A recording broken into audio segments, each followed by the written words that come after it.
I know some people are feeling like this though. Like, how are you feeling, girl? That was a crazy fight. I'm super excited. It was really tough. It was fun. I enjoyed it. It was definitely a different ball game, but I had a blast, so thank you. Welcome back to the channel. This is your boy Ahmed at Altcoin Era. Make sure to like, subscribe, and join our private members. Let's begin. This is a very, very good chart, to be fair. It gives you a bird's eye view of what's happening so far. We have BTC dominance plus Ethereum dominance plus USDC plus Tether. All right. So as you can see here, this is going to give you a bird's eye view. We're currently at 82%. We keep hitting this resistance numerous times. And this period right over here, ladies and gentlemen, was the altcoin rally. Remember that altcoin rally, that beautiful, glorious altcoin rally. And it went down by 10%. These huge cascading red candles right over here was the legendary altcoin season. And we went down 31%. It lasted for quite some time. It formed a double bottom. Bitcoin dominance went down, Ethereum dominance went down, and stable coins went down. Whenever participants move their stable coins, it either means two things, but mainly it means participants are moving their cash, their stable coins into crypto. Whenever Bitcoin dominance and Ethereum dominance goes down, that means other altcoins are going higher. So as you can see here, we hit this numerous times. And every time we hit resistance, what does that mean, ladies and gentlemen? It gets weaker. So we could, God forbid, I hope it doesn't happen, but we could go up higher. And that, ladies and gentlemen, will make everyone in the room into a Bitcoin maxi. Everyone's going to capitulate. They're going to start worshiping Bitcoin.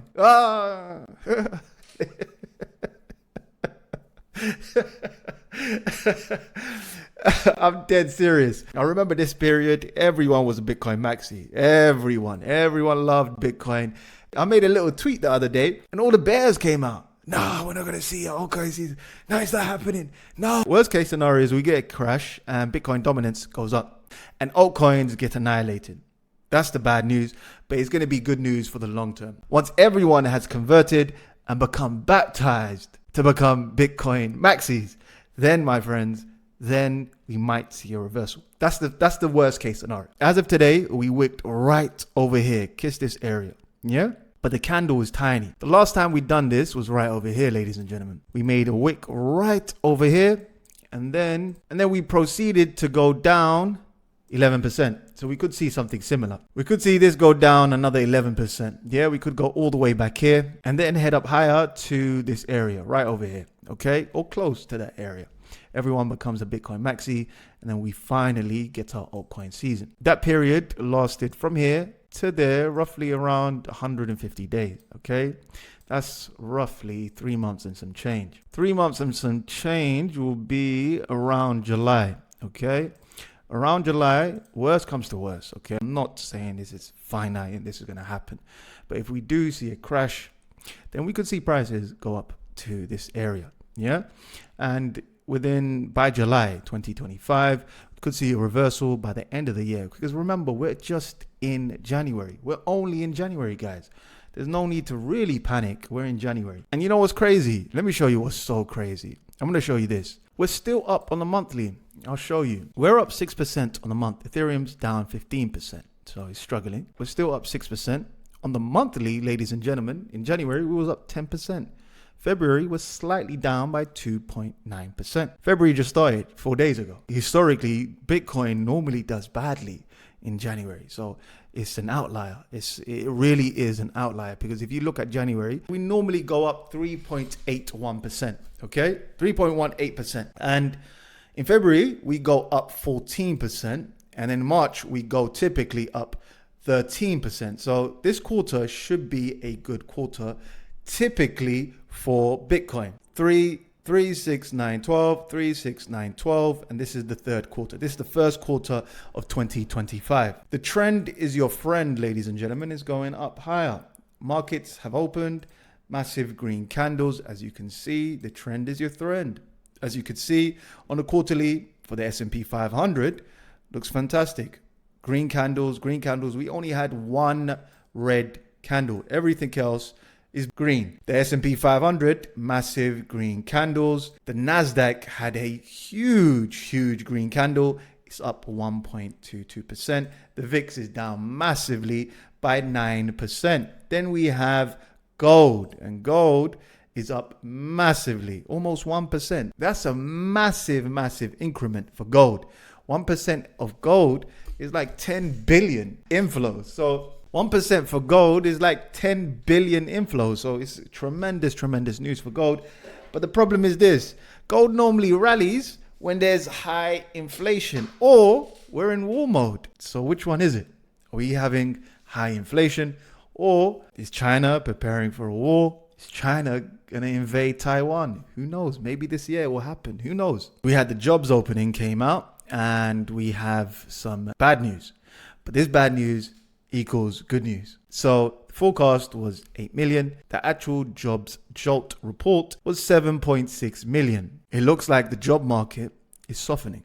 And this is good news for traditional markets. It means hopefully Powell will stop quantitative tightening.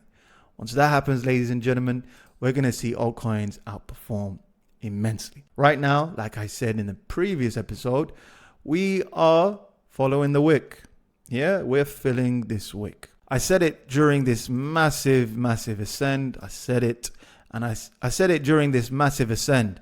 And I said that we're most likely going to retest these lower areas. We sliced through all of these resistance like butter. Once you see massive green candles, or blue candles in this case, we're normally going to retest these lows. We're going to test participants' conviction. Markets have a tendency to do this. They retrace back to the scene of the crime. Stacks is going to retest this wick. BVM making all-time new lows. Crazy. Gone down 98%. 98%. NEAR is making new lower lows. TON is making new lower lows. Let me show you on the weekly. I think weekly will be a bit more clear. There we have it. New lower lows. We have SU doing relatively well. SAI, new lower lows. Spectral looks terrible.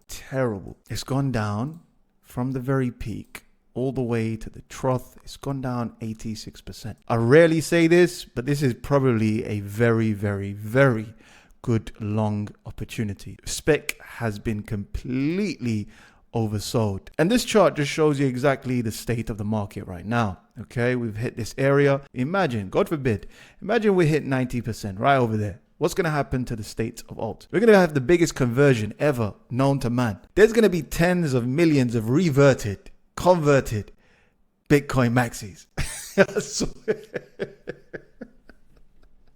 I swear, I'm not even playing. Like, the pain. I'm not going to be one of those YouTubers or one of those influencers. Guys, you should have done this. Oh, you didn't do this. No. I'm not going to do that. I took some profits along the way, but I'm also hurting as much as you. My portfolio is down. I'm not going to be one of those YouTubers. Yeah, guys, you should have moved into Sables. You should have bought that. You should have rotated into this. You should have done that. You should have done this. It's your fault.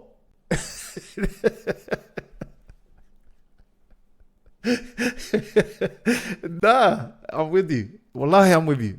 It's going to be painful. I'm sitting on my hands. I'm not going to panic sell. I'm sitting on my hands. Matter of fact, I'm going to buy more because altcoin season is what we're looking for right over here. Warren Buffett. Let me tell you about Warren Buffett. Okay? He's literally been buying Alibaba. Alibaba has just literally gone sideways to downwards. Okay? He's making a floor price, but he's been literally buying this. You're going to go through pains. Alibaba went down from the peak to the trough 80%. Warren Buffett is still holding. You think he's going to sell during these periods? You think Warren Buffett, he's 95, 98 years old. He's going to die in 2 or 3 years' time. You think this man is going to pivot his strategy and sell now? Come on. Wallahi, some of these participants here will say, if only Bitcoin or Ethereum, if only they get to these prices. I'm going to sell my house.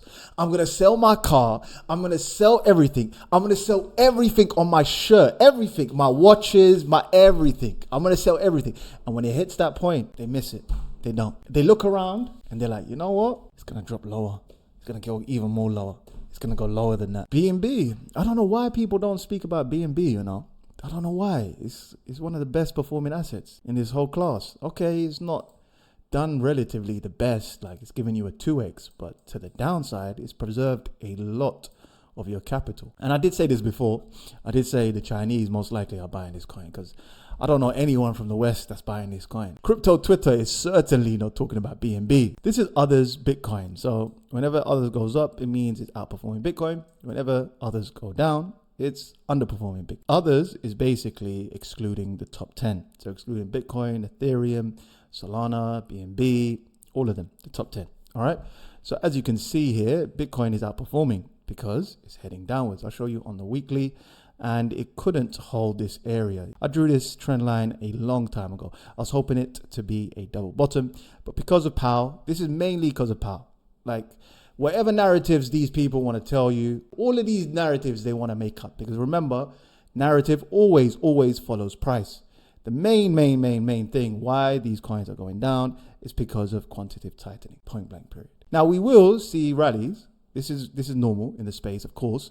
We're not going to see everything go down in a straight line. We will see rallies, huge rallies during that time. But ultimately, the trend is your friend. And it has gone down to Bitcoin by 74%.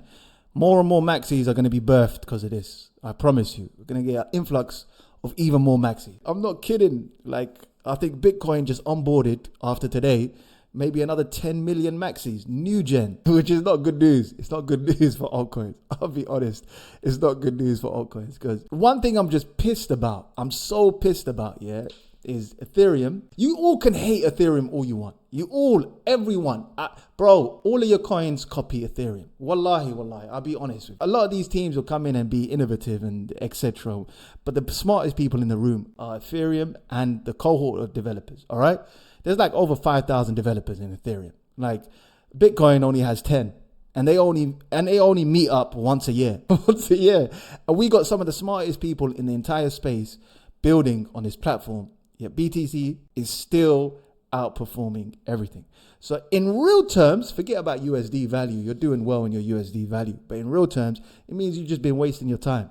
You've been wasting your time. Bitcoin's winning against everything. Against real estate, against stock. Again, bro, you know these people that read all of these stock P&L charts, all of these businesses, you're all wasting your time.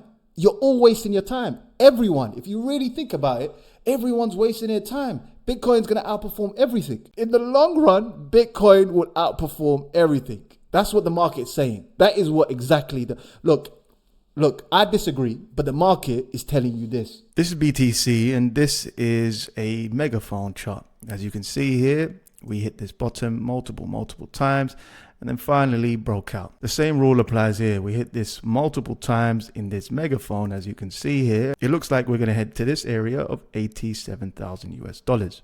And altcoins are going to fill these wicks. These wicks are going to get filled. I said this time and time again, and this is most certainly gonna get filled. I want to show you something interesting. We're in a new meta where Pump.Fund is releasing coins every single day. We probably have 10 million coins in circulation. So liquidity is spread thin. In this day and age, I'll pick any coin, any kind of meme coin, any coin. What participants do, they hold for a few hours and they leave. We breeded a new generation of crypto natives where they just buy for 15-minute candles and the next day it will tank. Only 5% actually win. 95% of participants lose. 5% win. It's like a lottery ticket. Coin, on the other hand, been constantly going up to the right.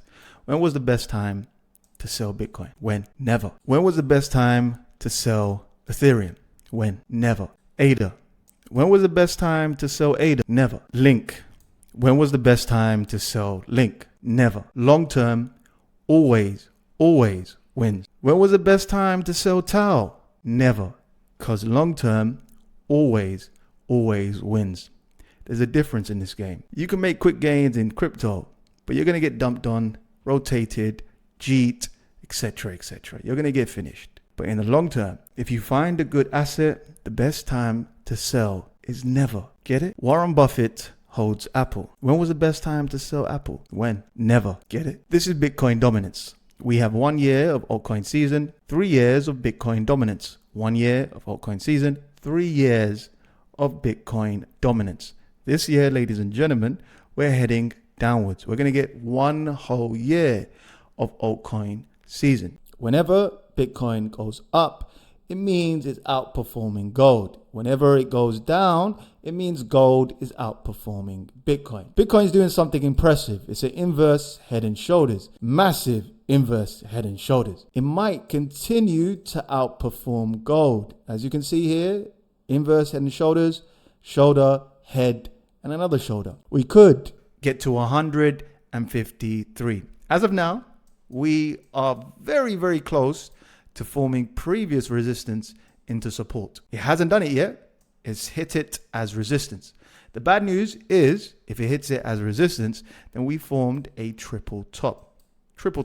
And that is always bearish. 1, 2, and 3. We could underperform gold while gold continues to go up higher and higher. Fear and greed is currently at 72. I did say many times during a bull market, we oscillate around this area. No surprise there. Then we have the altcoin indicator. We're at 49. We're going to fall off a cliff sooner rather than later. Yeah. And we're going to hit this area. I said it multiple times. Said this so many times. Yeah. I said altcoins are going to bleed. They are going to come down. There are a few coins, a few pockets that are doing relatively well. If you want to find out, join our private members. Link in the description below. I know some people and some participants are feeling like this. Yeah. Make sure you take profits, guys. Make sure you're not overexposed as well. Yeah. Hold some dry capital. It's going to be a long journey. In this journey, I'm here every step of the way. I know some people are feeling like this though. Like, how are you feeling, girl? That was a crazy fight. I'm super excited. It was really tough. It was fun. I enjoyed it. It was definitely a different ball game, but I had a blast. So thank you. Make sure to like, subscribe, join our private members.